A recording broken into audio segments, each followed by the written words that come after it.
As operações militares que ocorrerão no Brasil e em países da América do Sul nos próximos meses, após ordem de Donald Trump, ocorrerá para o combate do narcotráfico e também ações que visam investigar autoridades e políticos do Brasil e de outros países sobre o seu envolvimento com essas facções que já foram classificadas pelos Estados Unidos como terroristas. Então entra aí a situação. Muitas pessoas na matéria de ontem criticaram as ações dos Estados Unidos dentro do Brasil para o combate do narcotráfico. Mas será que os Estados Unidos irão invadir o Brasil? As Forças Armadas brasileiras, que já mostraram ficar ao lado dos militares americanos, irão agir em coordenação para uma possível espécie de limpeza geral dentro do Brasil. E lembrando também que grupos considerados terroristas dos Estados Unidos não são simplesmente prisionados a sanções piores, que eu não posso citar o nome aqui. É necessário que você assista esse vídeo até o final para você entender quem Trump quer prender. Ontem, 8 de agosto de 2025, o presidente dos Estados Unidos, Donald Trump, deu uma ordem clara. O Pentágono deve preparar opções militares e operacionais para enfrentar cartéis e redes criminosas que o governo norte-americano passou a tratar como ameaça transnacional. Em alguns casos, com tratamento próximo ao de organizações terroristas. Essa decisão não surgiu do nada. É a convergência de 3 tendências: a explosão do uso de drogas sintéticas, que atinge a sociedade norte-americana; a nova doutrina de segurança de Washington, que liga narcotráfico a riscos de segurança nacional; e a percepção na Casa Branca de que a influência de potências rivais na América Latina, sobretudo da China, exige um reposicionamento geopolítico dos Estados Unidos ao longo do hemisfério ocidental. Na prática, preparar opções significa instruir o Departamento de Defesa a produzir planos, cenários, recursos necessários, riscos jurídicos, que vão desde operações conjuntas de inteligência e vigilância aérea até opções de emprego de forças especiais ou apoio logístico. Não é, automaticamente, um despacho para invasão sem consulta. Ao mesmo tempo, o governo norte-americano elevou instrumentos coercitivos. As agências federais anunciaram um aumento de recompensas e sanções direcionadas.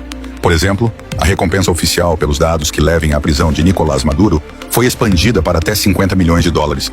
E a Casa do Dinheiro Pressão inclui medidas financeiras punitivas contra autoridades que Washington considera responsáveis por abusos. Nesse pacote de pressão política e operacional, entrou também a aplicação da chamada Lei Magnitsky contra o ministro do Supremo Tribunal Federal, Alexandre de Moraes. Uma medida que congela bens na órbita norte-americana e cria custos reputacionais e práticos imediatos para alvos individuais. Até aqui há fatos objetivos: a ordem para que o Pentágono prepare opções, o aumento da recompensa sobre Maduro e as sanções financeiras contra autoridades, incluindo a responsabilidade colocada sobre atores estatais. Esses passos agravaram tensões com governos da região. E no caso do Brasil, há paralelamente um ponto político sensível. Os Estados Unidos solicitaram que o Brasil classificasse organizações como o Primeiro Comando da Capital, PCC, e o Comando Vermelho como organizações terroristas. Brasília recusou, apontando que a legislação brasileira trata essas facções como organizações criminosas e não como terroristas no sentido clássico, o que abre um fosso técnico entre as ferramentas legais que Washington quer usar e as que o Brasil reconhece. Em paralelo, a movimentação diplomática do presidente Donald Trump, incluindo anúncios de encontros com líderes como Vladimir Putin para discutir questões estratégicas fora das Américas, e o redesenho do foco militar dos Estados Unidos, menos ênfase no Oriente Médio e no teatro europeu, mais atenção ao hemisfério, explicam por que o Pentágono foi encarregado de desenhar opções tão rapidamente. Trata-se de realocar recursos e prioridades. Tudo isso ocorre num contexto em que a China ampliou investimentos, acordos e laços de segurança com países latino-americanos, acordos comerciais de grande escala, presença em projetos de infraestrutura, até exercícios e intercâmbios militares. E em que essa penetração é percebida por Washington como uma perda de influência estratégica no quintal americano. A percepção de ameaça geopolítica e o impacto doméstico da crise de drogas nos Estados Unidos ajudam a entender a rapidez e a dureza da resposta norte-americana. A segunda parte da equação é jurídica, operacional e política. Como tudo isso pode, ou não, se traduzir em pesquisas, prisões ou ações militares no território de um Estado soberano como o Brasil? Aqui entra o arcabouço do Tratado Interamericano de Assistência Recíproca, o TR, ou Tratado do Rio, e também a prática corrente de cooperação entre agências. O TR, assinado em 1957, foi concebido como um mecanismo de assistência mútua entre países americanos. Estabelece procedimentos de consulta e pode justificar medidas coletivas quando há ameaças ao hemisfério. Mas não é um cheque em branco para operações unilaterais no território de um Estado sem o seu consentimento. Em termos práticos, qualquer incursão com tropas estrangeiras em solo brasileiro exigiria autorização explícita das autoridades brasileiras ou uma decisão colegiada com alguma legitimidade regional. Ou seja, a via legal mais provável para evitar uma crise de soberania é a cooperação bilateral ou multilateral com aval das instituições nacionais.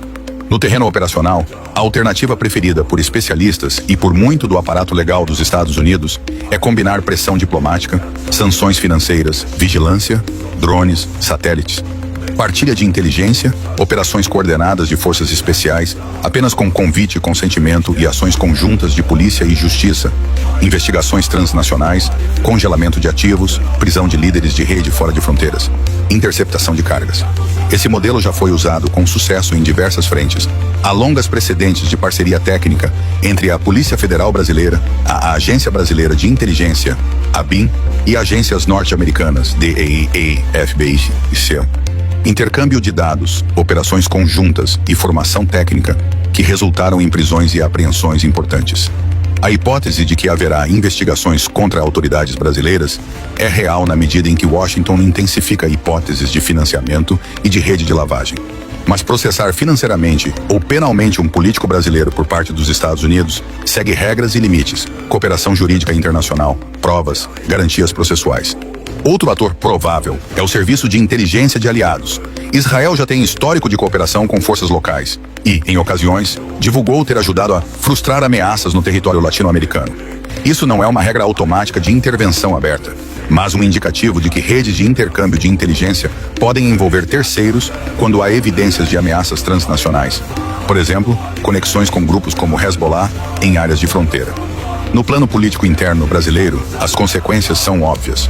Maior pressão externa tende a alimentar mobilizações políticas, defesa de soberania, narrativas de intervenção e a aplicação de sanções sobre figuras de destaque, como aconteceu recentemente, complica relações bilaterais e cria um ambiente no qual decisões de cooperação ficam altamente politizadas.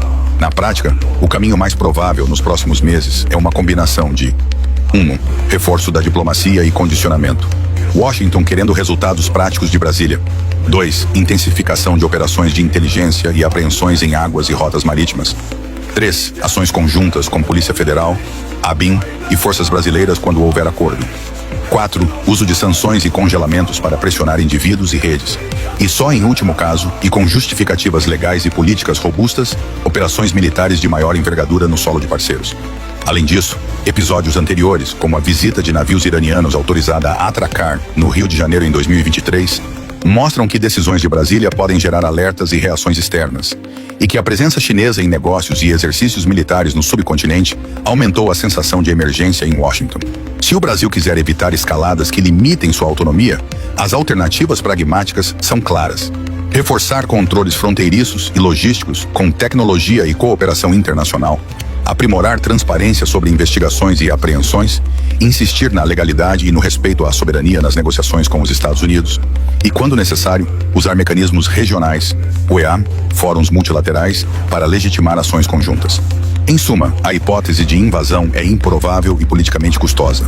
O cenário mais realista é o aumento de operações coordenadas, pressão diplomática e medidas financeiras, com alternativas militares condicionadas ao consentimento e à lógica do direito internacional.